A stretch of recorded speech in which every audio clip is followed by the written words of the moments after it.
कक्षा चौथी का जो तीसरा पाठ है फ्लोरेंस नाइटिंगेल, इसके ये पाठ पढ़ाने जा रही हूँ। तो सबसे पहले आप मुझे बताइए कि अस्पताल में आप जब जाते हो तो आपको कौन कौन दिखाई पड़ता है? अस्पताल में जाते हो ना बीमार होने के बाद, तो कौन कौन दिखाई देता है?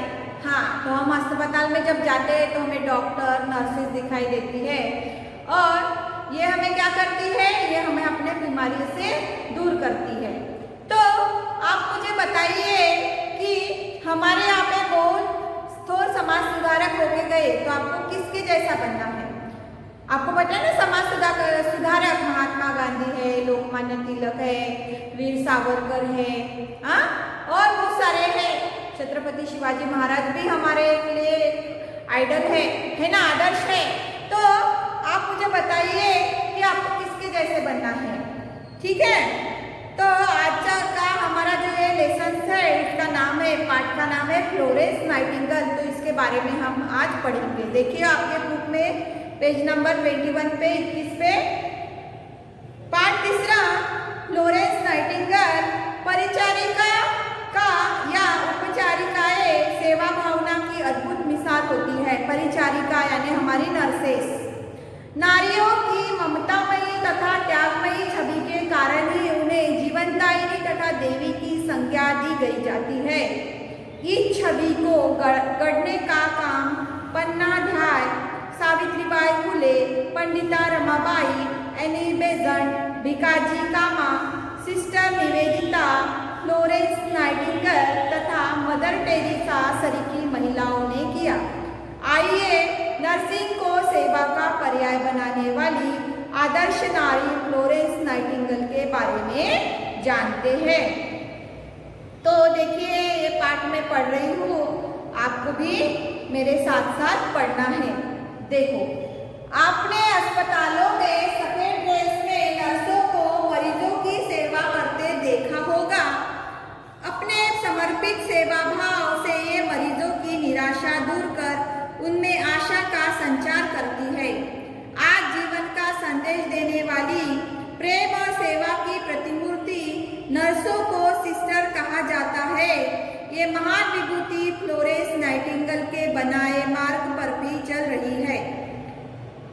नाइटिंगेल ने अपनी सेवा से उन लाखों लोगों को दिलों में जगह बनाई जो किसी न किसी रूप से लाचार थे। उन्होंने नर्स के पेशे को एक नई परिभाषा दी। नाइटिंगेल का जन्म सन 1820 में इटली के फ्लोरेंस नामक शहर में हुआ था। इनके माता पिता की इच्छा थी कि बच्चों के नाम उनके जन्म स्थान से जुड़ा हुआ हो। इसी कारण उन्होंने अपनी कन्या का नाम फ्लोरेंस रख दिया। इटली में इस बालिका के जन्म से पूर्व फ्लोरेंस नाम पुरुषों का ही होता था, लेकिन आज इस महान नारी के कार्यों के कारण फ्लोरेंस नाम रखना अनेक महिलाओं के लिए गर्व की बात हो गई है। नाइटिंगेल संपन्न माता पिता की प्रिय संतान थी और बड़े ही नाज नखरों के साथ पली थी। उच्च शिक्षा से पूर्ण थी, परंतु उसका हृदय सदैव सेवा की भावना में डूबा रहता था। दुखी लोगों का दुख दूर करने की एक तड़प उनके हृदय में थी। फ्लोरेंस के माता पिता का समाज में मान सम्मान था, परिवार में किसी प्रकार का अभाव नहीं था। फिर भी बालिका फ्लोरेंस का मन मानव सेवा में तथा मस्तिष्क अस्पतालों की दुर्दशा और नर्सों के प्रति होने वाले दुर्व्यवहार के कारणों को ढूंढने में लगा रहता था। वह नर्स बनना चाहती थी, पर परिवार की प्रतिष्ठा के दृष्टिकोण से यह उचित नहीं था। इसी कारण उन्हें विदेश यात्रा पर भेज दिया गया। विदेश यात्रा के दौरान उन्हें इंग्लैंड जाने का मौका मिला। वहां सिडनी हर्बर्ट नामक व्यक्ति से इनका परिचय हुआ, जो कुछ दिनों बाद युद्ध मंत्री बना और इनके लिए भविष्य में बहुत सहायकारी सिद्ध हुआ। पेरिस में इनकी भेंट एक ईसाई मठ की 2 भिक्षुणियों से हुई। इन्हीं भिक्षुणियों ने अलेक्जेंड्रिया के एक मठ के नाम का परिचय पत्र फ्लोरेंस को दिया। यूरोप से मिस्र तक की यात्रा के दौरान अलेक्जेंड्रिया के मठ का फ्लोरेंस ने अवलोकन किया। इसी यात्रा से लौटते हुए वे जर्मनी के कैसर्सवर्थ नामक स्थान पर प्रोटेस्टेंट पादरी द्वारा चलाए जा रहे नर्सों के ट्रेनिंग सेंटर को भी देखने गई। कुछ दिनों बाद इसी नर्सिंग कॉलेज में उन्होंने नर्सिंग की शिक्षा प्राप्त की। पीड़ितों की सेवा करने वाले प्रत्येक स्थान के प्रति उनका विशेष लगाव रहा और ऐसे स्थानों का उन्होंने स्वयं जाकर निरीक्षण किया। सन 1850 में इस महान संवेदनशील नारी के अंदर एक वैचारिक तूफान उठा जो सभी पारिवारिक सामाजिक बंधनों को तोड़कर फ्लोरेंस नाइटिंगेल जैसी महान नारी के रूप में सामने आया। अगस्त 1853 में बीमार स्त्रियों के लिए लंदन में एक अस्पताल खोला गया। फ्लोरेंस इस अस्पताल की अध्यक्षा बनी। इनकी सेवा भावना, परिश्रम और प्रबंध कुशलता से एक अलग ही प्रशंसा का वातावरण बना। उन्होंने प्रचलित विश्वासों का विरोध करते हुए मरीजों के कमरों की खिड़कियां खुली रखकर उन्हें एक सुखमय स्थिति प्रदान की।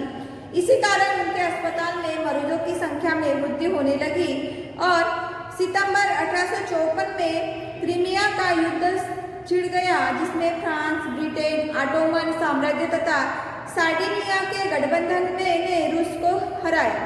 इस युद्ध में घायल सिपाहियों की सेवा का कोई प्रबंध न था। डॉक्टरों की तो कौन कहे, पट्टी बांधने वाली नर्सें भी नहीं थी। इस समय सिडनी हर्बर्ट इंग्लैंड का युद्ध मंत्री था। उसने फ्लोरेंस के समक्ष क्रीमिया जाने का प्रस्ताव रखा। यह प्रस्ताव फ्लोरेंस के सपनों को साकार करने जैसा था, अतः वह तुरंत तैयार हो गई और 21 अक्टूबर 1854 को वह क्रीमिया रवाना हो गई। क्रीमिया में सैनिकों की दुर्गति के कारण शोक की लहर थी। तभी एक संपन्न एवं उच्च परिवार की महिला का सुख और आराम की जिंदगी छोड़ क्रीमिया आने का समाचार लोगों में प्रसन्नता का एक कारण बना। इस अभियान में 48 नर्सें भी फ्लोरेंस के साथ थी। इस महान कार्य के लिए लोगों ने चंदा एकत्र किया तथा अन्य उपयोगी सामग्रियां भी दान में दी। स्वयं फ्लोरेंस ने अपनी सेवा के साथ अपने धन को भी उपयोग में लगाया। नवंबर में वे स्कूटारी पहुंची। वहां बलकलवा के घायल सैनिक को तो थे ही, इंकरमन के 600 घायल सिपाही भी पहुंचा दिए गए। यह समय घोर संकट का था। समय काम अधिक। इस समय लोगों के विचार का सामना भी फ्लोरेंस को करना पड़ा, परंतु महारानी विक्टोरिया ने स्त्री पक्ष को दृढ़ता प्रदान करते हुए फ्लोरेंस को आश्वासन दिया कि वह निश्चित होकर अपना काम करे। इस अभियान में पीड़िता की सेवा में वे दिन रात जुटी रही। इनके प्रयासों के चलते मृत्यु संख्या घटती गई और यह संख्या मात्र 2% रह गई। सेवा की यह प्रतिपूर्ति रात को सोने से पहले काले कपड़े पहने, अपने भूरे बालों को सफेद टोपी से ढके, हाथ में एक लैंप लगाकर अस्पताल के बाहर शिविरों का चक्कर लगाती, कहराते हुए मरीजों के समीप बैठकर उनको दिलासा देती, उनके आंसू पोंछती, घाव पर मरहम पट्टी लगा करती और प्रेम स्नेह से लेप से उनकी अंतरात्मा जीवन संचार करती। अंधेरे में उभरती जीवन ज्योति जगाने वाली फ्लोरेंस को लोगों ने दीप की देवी अर्थात लेडी विद द लैम्प कहना शुरू कर दिया। आज भी फ्लोरेंस नाइटिंगेल को लेडी विद द लैम्प के नाम से ही अधिक जाना जाता है। तो इस कहानी से हमें एक सीख मिलती है कि हमें हमेशा जरूरतमंदों की मदद करनी चाहिए और सबसे प्रेम करना चाहिए। तो मैं अब इस पाठ का थोड़ा सा स्वाध्याय आपको बताने जा रही हूँ। तो देखिए, प्रेम और सेवा की प्रतिमूर्ति फ्लोरेंस नाइटिंगेल का जन्म 1830 में इटली के फ्लोरेंस नामक शहर में हुआ। बचपन से ही उनका हृदय सदैव मानव सेवा की भावना में डूबा रहता था। वह नर्स बनना चाहती थी, पर परिवार की प्रतिष्ठा की दृष्टि से यह उचित नहीं था, क्योंकि वह बहुत ही श्रीमंत घराने की लड़की थी। इसी कारण उन्हें विदेश यात्रा पर भेज दिया गया। इस दौरान पेरिस में उनकी मुलाकात ईसाई मठ की 2 भिक्षुनियों से हुई। इन्हीं भिक्षुनियों ने अलेक्जेंड्रिया के एक मठ के नाम का परिचय पत्र उन्हें दिया। कालांतर में जर्मनी के कैसरवर्थ नर्सिंग कॉलेज से नर्सिंग की शिक्षा पाकर वे इंग्लैंड आ गई और अगस्त 1853 में बीमार स्त्रियों के लिए लंदन में एक अस्पताल खोला गया। फ्लोरेंस उस अस्पताल की अध्यक्षा बनी और सितंबर 1854 में क्रीमिया का युद्ध छिड़ गया। इस युद्ध में घायल सिपाहियों की सेवा का कोई प्रबंध नहीं था। युद्ध मंत्री सिडनी हर्बर्ट ने फ्लोरेंस के समक्ष क्रीमिया जाने का प्रस्ताव रखा। उन्होंने इस प्रस्ताव को स्वीकार कर लिया और वह अभियान में अपनी 48 नर्सों के साथ वे पीड़िता की सेवा में रात दिन जुटी रही। इनके प्रयासों से घायलों की मृत्यु संख्या घटती चली गई और यह संख्या मात्र 2% रह गई। सेवा की प्रतिमूर्ति फ्लोरेंस रात को सोने से पूर्व हाथ में लैंप लेकर अस्पताल के बाहर शिवारों का चक्कर लगाती, कहराते हुए मरीजों के समीप बैठकर उनको दिलासा देती, घावों और मरहम की पट्टी करती और स्नेह के लेप से उनके जीवन का संचार करती। इसी आधार पर लोग ने उसे लेडी ऑफ द लैम्प करना शुरू कर दिया। तो बच्चों, आपने फ्लोरेंस नाइटिंगेल की ये जो कहानी है वो मैंने आपको आज पढ़ाई है। इससे हमें यह पता चलता है कि हमें कभी भी अपनी श्रीमंती पे ज़्यादा घमंड नहीं करना चाहिए। फ्लोरेंस भी अच्छे खानदान से थी, लेकिन उन्होंने हमेशा, उनके मन में हमेशा जरूरतमंदों की सेवा करना इतनी ही बात थी। इसलिए हमें भी हमारे सामने अगर कोई ज़रूरतमंद आए तो उसकी ज़रूरत को पूरा करना चाहिए। तो ये लेसन आपको गुड मॉर्निंग स्टूडेंट, मैं भारती मिस आज आपको कक्षा चौथी का जो तीसरा पार्ट है फ्लोरेंस नाइटिंगेल, इसके शब्दार्थ पढ़ाने जा रही हूँ। इसके पहले के वीडियो में मैंने आपको ये पार्ट जो है वो समझा के दिया था, तो देखिए आज इसके शब्दार्थ। पहला शब्द है प्रतिमूर्ति। प्रतिमूर्ति, प्रतिमूर्ति यानी प्रतिमा या देव की मूर्ति। प्रतिमा या देव मूर्ति। प्रतिमूर्ति मतलब प्रतिमा या देव मूर्ति। प्रतिमूर्ति मतलब प्रतिमा या देव मूर्ति। तड़प यानी बेचैनी। तड़प यानी बेचैनी। तड़प यानी बेचैनी। तड़प यानी बेचैनी। दुर्व्यवहार है मतलब बुरा बर्ताव। दुर्व्यवहार मतलब बुरा बर्ताव। अनुचित व्यवहार। दुर्व्यवहार मतलब बुरा बर्ताव या अनुचित व्यवहार। दुर्व्यवहार मतलब बुरा बर्ताव या अनुचित व्यवहार। संवेदनशील मतलब भावुक। संवेदनशील मतलब भावुक। संवेदनशील मतलब भावुक। संवेदनशील मतलब भावुक। घोर संकट। घोर संकट मतलब बड़ी मुसीबत। घोर संकट मतलब बड़ी मुसीबत। घोर संकट मतलब बड़ी मुसीबत। घोर संकट मतलब बड़ी मुसीबत। आश्वासन मतलब भरोसा। आश्वासन मतलब भरोसा। आश्वासन मतलब भरोसा। आश्वासन मतलब भरोसा। शिविर मतलब सैनिक। पड़ाव, सैनिक पड़ाव या खेमा। शिविर मतलब सैनिक पड़ाव या खेमा। शिविर मतलब सैनिक पड़ाव या खेमा। दिलासा मतलब धीरज, ढाढ़स। दिलासा मतलब धीरज या ढाढ़स।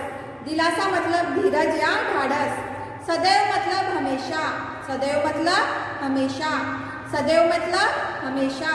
दुर्दशा मतलब बुरी हालत, बुरी दशा। दुर्दशा मतलब बुरी हालत या बुरी दशा। दुर्दशा मतलब बुरी हालत या बुरी दशा।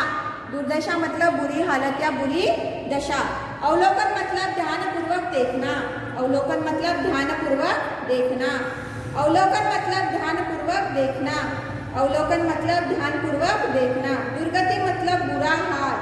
दुर्गति मतलब बुरा हाल। दुर्गति मतलब बुरा हाल। दुर्गति मतलब बुरा हाल। दृढ़ता मतलब मजबूती। दृढ़ता मतलब मजबूती। दृढ़ता मतलब मजबूती। प्रयास मतलब कोशिश। प्रयास मतलब कोशिश। प्रयास मतलब कोशिश। समीप मतलब नजदीक। समीप मतलब नजदीक। समीप मतलब नजदीक। समीप मतलब नजदीक या पास। टिप्पणी दी है यहाँ पे, अभियान मतलब दल बल सहित चल पड़ना। अभियान का मतलब दिया है दल बल सहित चल पड़ना। प्रोटेस्टेंट का मतलब दिया है ईसाइयों के एक संप्रदाय का अनुयायी। ईसाइयों के एक संप्रदाय का अनुयायी। प्रोटेस्टेंट और कैथोलिक दो पंथ थे, तो ये पंथ का नाम भी है ईसाइयों के संप्रदाय का अनुयायी। शुद्ध लेखन दिया है यहाँ पे प्रतिमूर्ति, हृदय, द्रुत व्यवहार, दुर्व्यवहार, भविष्य, निरीक्षण, वृद्धि, प्रस्ताव, दुर्गति, दृढ़ता, आश्वासन। तो बच्चों, हमने आज इस पाठ के शब्दार्थ और श्रुत लेखन देखा और टिप्पणियां भी देखी है।